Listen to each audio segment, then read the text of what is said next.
虾皮单日到货上线对消费者有利，但将会引发卖家的逃难潮吗？嗨，我是电商通理层哦。电商情报站这个系列，我们会比较深入的分析电商市场，然后聊一下我所看到的产业变化，或是未来可能的发展。我们之前有一集在讲说虾皮的2025的布局哦，那反应蛮热烈的，底下的留言哦，哇，青色都在骂虾皮。那你还没看过的话，可以看一下。这一集我们就来聊说虾皮推出当日到货服务。对，你看我的预测是准哦，虾皮现在开始要卷起来了，所以它推出了当日到货的服务。那我们现在讲一下这个到货服务是什么哦。来，先看第一张图，这个当日到货服务就是虾皮官方指引的特选商店跟绿色的购物商城哦，借由虾皮的仓库进行出货，然后最快是当日到货，快速送达。所以它的到货服务现在只会限于自己的仓库去做出货，然后还讲得很好听哦，就是绿色购物商城。什么意思？就是它不会有纸袋跟纸箱给你装起来，就不会有那个破坏袋哦，那纸箱也都不会有，就直接给你哦，就是你取货的现场你就塞你自己的包包，大概就是这样，就裸寄啦。然后它的这个我刚好有哦，我拿给你看。我已经去故意买看了啊，到货是确实很快，好像这个哦，这个东西是那个粘的挂钩。哦，很具代表性的，这叫生活小物哦。然后他在柜台，他就这样子直接给我，就这样哦，就直接给你扫这个barcode，哦，取货的barcode。那另一个哦，我买了一堆啊，就故意的，然后零零散散的，我看他怎么给我，就是这样子给我，一包一包给，哦，就这样拿去哦。对，这个就是他说的绿色到货。那对我来讲是没什么差，反正我就是自己塞我自己的包包带回来，哦，就这样。那他写的到货时间是当日10点以前下单哦，当天的18点就晚上6点到9点之间，它就会到货了啊，你就可以去取了啊。那如果超过10点，就变成隔天的6点到9点之间要到货这样。再来你要知道其他家的快速到货服务哦，我们比完虾皮，我们看一下哦，其他家现在的到货服务照过以下 podcast 的听众，我大概讲一下，现在到货时间最猛的是某某。它号称5个小时到货，无小哦，特定区域无小到货，然后限定的是双北、台中跟高雄哦。那我会说它很猛的原因是，现在啊，通路里面只有它有在做台中跟高雄的当日到货。那我们之前也讲过了哈，某某现在的策略是盖更多的卫星仓。卫星仓你知道吗？就是不是什么东西都从总仓出啊，就是各地就分上一些规模比较小，那个产品都选过哦，都是比方说那个。母亲节的历年来的订单大概都是什么？他就先放类似的货在那边哦，就这样，让它实现快速到货。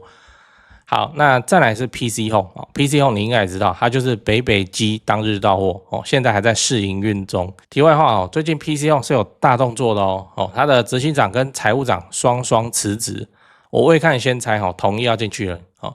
2月中才派人进 PC Home 的董事会，3月底就。执行长、财务长就辞职了，所以这个很清楚哦。PC Home 要变成统一的形状。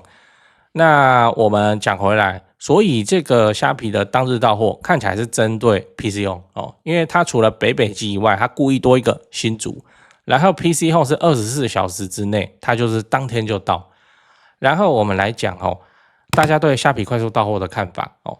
我们一样先看这篇是脆上的一个虾皮卖家的说法那字很多，我简单解释一下，就是他有跟司机大哥聊过，那司机大哥说这种快速到货都是拿他们命在送的，像过年的尖峰时段会送到半夜12点都还在送，那这个是真的我有一次订 PC Home 的货，我等到下午6点还没来，我想说应该就是隔天就隔天，你知道，其实没有那么赶，结果当天晚上快10点，快递打给我。对啊，就这样，吓到你这个时候大家都在下班了，他就还在送然后就跟他闲了，他说不行，他们公司规定要送完才能够下单，就这样好，讲回来，这个虾皮卖家说他觉得现在台湾的物流已经很快了，然后消费者都被宠坏了，像有消费者会这样，当天早上下单，下午的时候就问他怎么还没到货这样真的是，那所以他说虽然是他们自己店里的商品都是现货。快速到货这件事情对他是有利，他可以更快拿到钱嘛，对不对？因为就完成交付了嘛。但是他其实不乐见这样。我们再来看一个留言串这个是宣布虾皮到货当天的贴文，下面一堆人就在吐槽。那内容太多我就不念了，反正就是讲说他连隔夜到货都不一定准时了，那现在要推当日到货这样。好，那我们就来讨论为什么虾皮一直在拼到货速度？在我们讲这个之前啊，我先讲一个你可能没有注意到的事情，至少我写稿的时候还没有看到什么讨论啊，就是针对虾皮卖家哈，已经默默更新了所谓的扣点机制。来，你看这张图哦，是2025年4月7号星期一起，这同时也是台股大跌之日嘛哦。来，为鼓励卖家维持良好的卖场营运，将新增隔日到货、延迟出货计分。还请卖家多加留意卖场营运表现哦，看不太懂哦，没关系，它有懒人包。你看红字的地方就是了。简单来说，就是你被扣分，你就不能参加虾皮的主题活动，并且这句话要注意哦，你的商品会没有办法被搜寻到哦。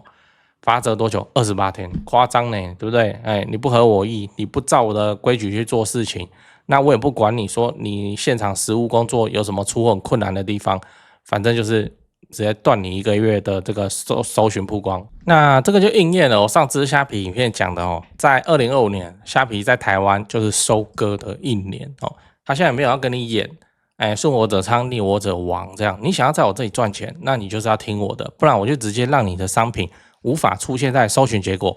你的业绩哦，那你就去投广告吧，花更多的钱在我身上。接下来我们就来讨论为什么大家都在拼到货速度这件事情。这个大家指的是线上的大通路们哦，虾皮、酷碰、Momo、PC Home 这些，他们啊现在啊都还在拼命的盖物流仓，那要的是消费者就快点收到货。像酷碰现在拼的是跨境配送，最快4天到货，就你下单韩国的商品，然后都空运哦，然后飞机过来4天到你家，哦，这也很猛。哎，我也有买哦，但那商品比较大，我就不搬来了，故意的哦，然后就看看这个跨境的速度如何，确实很快。这个以买韩国商品来说，已经到了前所未有的方便哦，就这样。那我们讲回来哦，为什么快速到货是一个兵家必争之地？原因有几个。第一，降低弃单率，消费者是这样哦，当他下单以后，对这个下单的当下，对这个商品的渴望度是最高的，然后他在等货嘛，一天一天过去，渴望度就会慢慢降低。那台湾法规又保障消费者，你买电商，你可以怎样？什么无条件退货哦？所以很多退货的事件都是发生在到货之前，我就不想要了啊，他就取消订单啊，就这样。然后你说没有，我已经出货，通路已经出货，那你说你就是不要的话，就是拒收或者怎么样，好，造成一次浪费，物流也浪费了，你退货他也不会跟你讨要那个运费嘛。好，那物流也浪费了哦。那物流，你看它这个东西从拣货、理货、包货、出货到你手上，这中间牵连多少人？然后他那一单的订单的钱还没有赚到，就这样。所以快速到货就是这样。你看我们实体购物是不是这样？你去 Seven 买，我不想要，不行，你买吼，就是要来这个效果，好让这个订单赶快结束这样。所以你越快到货的话，这个弃单率就会越低。第二，减少仓储压力啊，这就比较物流层面哦。以我们讲那个虾皮店到店为例，它那个店面就这么大哦。那你今天下单到这个 A 店取货，它就是要留一个位置来放你的包裹。那寄货到取货的时间越久，它就是要站在那边越久，所以它平效就会这样，就会变差哦。那因为它无法控制你的取货时间哦，所以当然就是这样，就是压缩物流这边的时间哦，就你赶快送来了，然后我赶快通知他，然后我们就放7天了啊，就这样了哦，就尽快的让他清出一个位置来放下一个人的货。来，第三，侵蚀实体通路的市场。前2点你应该都有听过哦，这个第3点比较少人提，所以我多讲一点。我们拿这个虾皮当日配送来举例，它为什么时间是压在早上10点之前？我跟你讲哦，因为通勤时间。我讲一个情境，你参考看看。就你在那边搭捷运哦，手还拉着吊环，然后这边滑手机，那边滑，不是都这样吗？好，来台北通勤族的日常嘛。啊，突然你想到洗发精哦，在特价，好，那我就去补个货。好，这个时候你有2个选择：第一，下班的时候拖着疲惫的身躯去康士美屈臣氏什么补货，然后好死不死加班或者怎么样。你在实体你就是要这样嘛，你就是要赶着人家商店打烊之前，你要赶快去买到嘛。然后第二，直接你就在虾皮下单，然后晚上回家的时候，他就趴在你旁边的什么虾皮自取店啊，虾皮店到店之类的，然后它是24小时哦，自取店的话24小时等你取货，那你会选哪一种？哦，一般人上班族应该都会选 B 吧，就这样啊，哦，就不用被其他的事件去影响到自己的时间，反正我就忙完吃完饭或干嘛哦，然后出去倒垃圾还是怎样的莫名其妙的时候啊，我爽去我再去就好。每次那个下班时间那个取货人都很多啊，我也是很讨厌说那时候就跟人家挤，就代表了本来实体店会赚到的钱就被虾皮赚走，他要的就是这个效果，然后我们讲的夸张一点哦，长此以往，是不是很多实体店的营业额都会下滑哦，就被虾皮拿走了？因为电商取货更加方便嘛。至少我们可以看到日用品领域应该是首要的攻击目标，这也是真的。我刚才不是也给你看了哦？你看现在那个虾皮的直营店写什么？虾皮特选日用百货，对，它就是要打日用品。然后现在卖最好的是卫生纸，那就代表说这个日用品领域哦，就是虾皮第一步它要进攻的地方。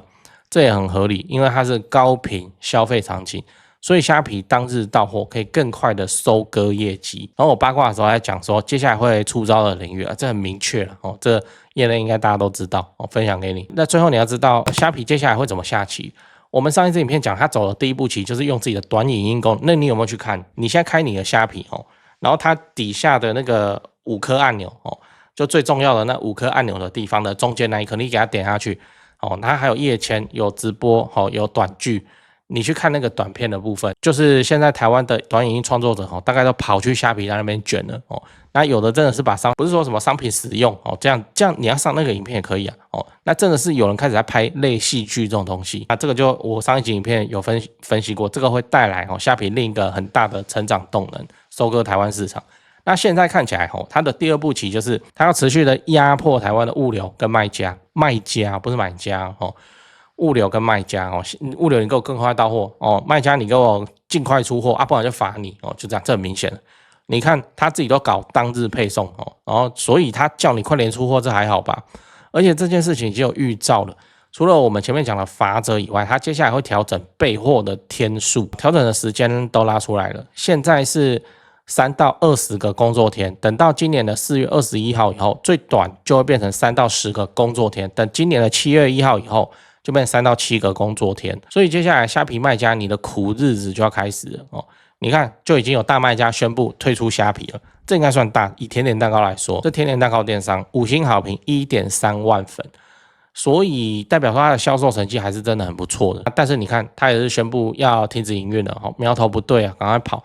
现在的虾皮真的会变得越来越卷，你白天要出货，晚上要拍短影音引流，然后还要面对淘宝无限期的99人民币就免运公式，然后还要面对 coupon 的韩国到货4天，那很夸张啊！你现在怎么做？那你可能你身为经营者，你就无限爆肝吧，不然怎么办？我也不知道所以电商曾经时代很辉煌过那到现在的话，电商经营起来已经很像传产了，真的，那就是凭什么？凭管理财加班然后加班，然后少付加班费或者你自己跳下去加班，然后各种地方抠去提升营运效率，你才赚到钱，就会变成这样。然后眼光超级重要，你的眼光你赌错了，你进了一批货就是库存讲完了，我们整理一下。我们今天讲虾皮的当日到货，那我先跟你分享了它的这项服务，就是早上10点前下单，当天晚上的9点之前就可以取货，然后它对标的对手是 PC Home， 虾皮它就故意比 PC Home 多做一个新组新组它也可以当日到货这样。然后我也跟你聊了，现在大家对虾皮快速到货的看法，大部分都是不看好的，连隔夜你都不是隔天到了，你现在还跟我说夸下海口说当日到货，我想太多。接下来我也跟你分析为什么他一直拼那个到货速度，就3个原因嘛：降低系单率，减少仓储压力，提高品效。第3就是他要侵蚀实体通路的市场。那他现在的首要目标是日用品，所以你也可以观察一下这个日用品领域未来会发生什么样的变化。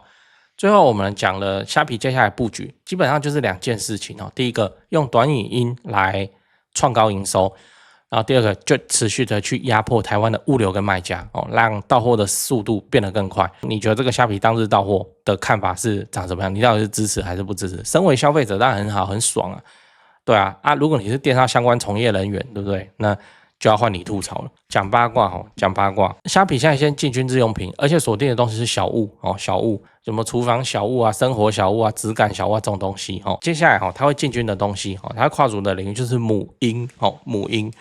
为什么？母婴一样高频消费然后母婴的消费者在台湾一直都是圣杯般的存在你只要有办法让一个母亲然后来买东西的话，他之后就会一直在你这里买，因为小孩子东西会需要，小孩的需求汰换的很快他长大旧的衣服穿不下他就要买，那不像我们一件衬衫穿个好几年就这样。然后母婴市场的女性消费者，主要就是因为那个小朋友他不会自己付钱嘛，他连信用卡还不能办，那个女性消费者来，这请问是谁的客群？对不对？国内大通路谁的客群啊？不就陌陌？对啊，那所以接下来母婴市场这边奶粉、尿布、婴幼儿玩具、洗发精这种东西接下来就要迎来腥风血雨。反正虾皮就是这样，2025是它在台湾的收割之年，已经有相当多的那个大的卖家，虾皮卖家也是宣布不做。他们是做到什么程度？他们是做到年业有过亿不做然后卖掉没人敢接，你知道？这现在营运起来真的是相当之困难。然后你看我要做到年业2亿，我仓库要有多大间，对不对？那个仓库每个月仓租都在烧嘞。然后那个虾皮每次去颁布一个新的政策，那个政策危险的地方在哪？它是直接干爆你的净利呢，它直接对你的净利下手呢。就是你赚得很好，我就来分就会变成这样跟那个美国非常的像。我再来表达一个我自己的看法就是说官方指引去卖东西这件事情一般来说是通路的大忌，除非你已经大到人家撼动不了，否则都不能够去做这件事情。就是你通路你自己去出你自己的商品，所以你看虾皮到2025才出官方指引，接下来就会出现什么叫虾皮严选、虾皮贴牌了，你信不信？我先解释2个东西。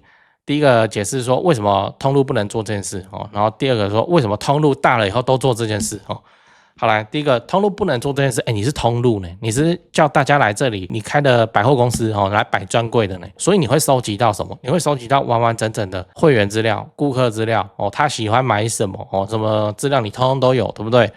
然后商品的订单资料你也通通都有，这什么意思？这是说你完全知道什么东西现在卖得动。你看看这个东西对卖家来说价值大不大？非常的大。可是这个情报是捏在虾皮手里啊，对不对？好，那通路为什么不能这样子做？然后你通路你就推出了一个洗发精，去写虾皮，我乱讲因为洗发精毛利很高这个一定会在他们的战略的视野里面。好，他推出了虾皮洗发精，那你上面卖洗发精的厂商怎么办？然后人家就会怎样？如果你的通路还不够肥、不够强壮的时候，大家都是不会剩然后大家圈一圈都一起走人就会变成这样。这也是现在Coupon正在发生的事Coupon 就是那个拿来赔钱打坏大家的价格的布局嘛然后所以现在变成怎么样？变成说很多中南部的卖家出货商就完全联名起来，联合我们就不出货给Coupon，就这样。为什么？因为Coupon现在还不够大就这样啊。虾皮现在认为自己够大了，他开始去做官方指引，这叫做你跟你的客户去抢生意呢。好，我们举个例子，你现在去那个家乐福，是不是会看到那个家乐福自有品牌？你现在去全家，是不是也会看到全家的自有品牌？它的那些饮料，你以为它那些饮料的口味是怎么来的？我跟你说，数据挖掘出来的。就是说好，我现在是全家，我有全台湾饮料卖的好的饮料的样子的数据，我通通都有。然后我现在要来贴自己的饮料，就是说我就自己去贴牌生产，然后放我自己的通路来卖，那个毛利就会厚很多，因为我不用缴其他人缴给我的那个全家的上架费嘛，还有抽成，我就不用缴嘛。好，那我要怎么决定饮料的口味？我现在是要出什么口味？请问要怎么决定？不就看哪个饮料牌子它什么口味它卖得好，那我也来卖，就是这样。你做这件事情就是准备得罪一大批的供应商，虾皮做了，就这样，表示什么？表示反正我做你们不能拿我怎么样，对不对？那这个就是第一个，通路就不应该去做这件事情，结果他做了。全联也是啊 ，7 也是啊，通路大起来之后就会推自己的东西，直接去跟自己的我们讲客户跟消费者他的客户就是那些来上架的供应商，消费者是买东西的消费者，好，他就直接去跟客户去抢生意呢。你说这样子做厚不厚道？我再举个例子像有一个就做的还可以，就是 Uber Eat 跟熊猫他们是怎么样来 Uber Eat 它是不是掌握了大家早餐的时候都爱吃什么，而且什么东西卖的最多是蛋饼还是汉堡啊？如果饮料的话是红茶还是奶茶这种他们都知道，对不对？他为什么不自己跳下去开一个早餐店？他只卖最卖的产品就好了，对不对？如果 Uber 要开这个，你觉得他会不会赚钱？废话，爽赚，对不对？又不用付抽成，然后又卖的都是全民新商品。那个商品怎么决定的？看他的订单研究出来了，他们没有去做这件事情。Uber Eats 如果去开餐厅，他就知道他要开的是日式还是泰式还是什么，直接从那个数据去左右影响到菜单设计，去影响到他的供应链，他可以开出一个保证赚钱的餐厅。道理是这个道理，你知道？然后他没做，这一做供应链改脚哦，你自己看看虾皮现在就是做了哦，就是当日指引。接下来哦，他自己卖，用自己的通路，用自己的取货点，你也不能讲什么，这个就是个会得罪供应商的做法。然后接下来是母婴，一定啊，因为女性消费者这个是所有做电商，不是说做电商而已，是全零售行业里头最顶级的客人啊，就是这样啊。哦，你绑住一个有消费力的女性，那她业绩什么的都是保底了。她现在从生活日用品开始，接下来就是母婴了哦。好，这是我判断哦。好，那我上面已经表达了，你看大通路大起来之后，它就会逆向去收割自己的供应商哦。我就是卖我自己的产品，讲好听，这个叫做公平竞争哦。那反正就是我用你来测出我卖什么，消费者直接会买，那我就直接来挑毛利高的东西，我就来做了，好，我就自己做了。哦，就这样，然后就看着营收自己越来越大，这个都是这样子啊。然后供应商有什么办法？没有办法哦。所以本来想说那个实体通路哦，已经出现这种情况，出现得很严重，到网络世界电商上会好一点，至少那个通路没有什么做大的机会，就是卖得好，它也不会像实体一样，就是直接出了自己的牌子来跟你竞争。结果你看还不是一样，电商就你用传产的眼光去看它只是技术手段都是新的。你用传统的眼光来看哦，这故事都一样，剧情都一样。那虾皮哦，那接下来会反正就短剧哦，那他又要日用品，他要母婴，他就拍母婴的短剧不就好了哦？就这样。那身为电商的从业人员很痛苦啊，真的是很痛苦啊。以现在来说，然后台湾电商哦，一直以来的那个救命稻草都是谁？都是跨境电商，跨境就是你出去嘛，你去做欧美市场啦，欧盟跟美国市场，现在遇到什么？川普关税，当然那个大家在喊大萧条或什么的，这个我不晓得哦，但看起来是很有那种山雨欲来风满楼的这个味道，也不是山雨欲来，就已经来啦。哦，那你看这个台股近期的表现，哦，那个人投资人哦自己都没有信心了，所以接下来应该会有一段时间，大家会进行苦日子，所以他做日用品，他要赌对了，对不对？低客单价，他怎么不知道我说礼品赠品哦，就是情人节送礼或什么毛利会高？他先做日用品就这样，日用品这个东西是这样啊，这都是谁便宜就买谁嘛，不就这样吗？为什么？因为大家看起来都差不多，然后他这边拿到了会买日用品会员资料，就可以陆陆续续去刺探说，那他还有什么会买啊？反正就是这样啊，这个是以前流行过的东西，叫 data mining 哦，叫资料挖掘，挖掘出有价值的资讯。虾皮呢，它有全台湾这么多的成交，这些资讯不会骗人，你知道，跟那个选举的民调不一样。选举民调你会投谁吗？我到时候投谁谁知道啊？这些资讯都是什么？真枪实弹花钱给他买下来的哦，所以这些资讯都是真的。嘴巴会讲谎话，可是你钱一定花到不说谎的地方啊！我就是要这个牙线棒我才买的啊，不然呢接下来大家自己看着办就裤腰带勒紧一点可能要迎来你做虾皮，你苦日子来了。你做跨境电商苦日子来了啊！那接下来的成长的突破口在哪边？老实说，目前在业界上还没有看到，大概就是这样。现在的电商平台之间竞争激烈，除了你熟知的虾皮、PC Home、Momo 以外，外国的电商平台也对台湾虎视眈眈。除了酷鹏、大军来袭，还有旭印、抖音小黄车、全球速卖通、Temu， 他们都在偷偷伸出触手，要来抢台湾市场。而对于我们这些品牌商来说，最可怕的是，现在这些巨头在神仙打架。你只要被插到一点非死即伤啊！所以我建议你快点跑啊！再晚一点，你可能都被逼着参加斗价钱的战场，想逃都没有办法逃。只有盖好自己的品牌官网，培养自己的忠实会员，才能够创出高的毛利这才是避免伤亡的最好方法。如果你现在正在找一个实力坚强的电商系统来帮你架设品牌官网，我推荐你 Cyberbiz。我们除了官网仓储跨境 POS 能一次搞定以外，现在还能够发动电子票券或是30分钟机车快速到货，让消费者更难抗拒你的行销活动。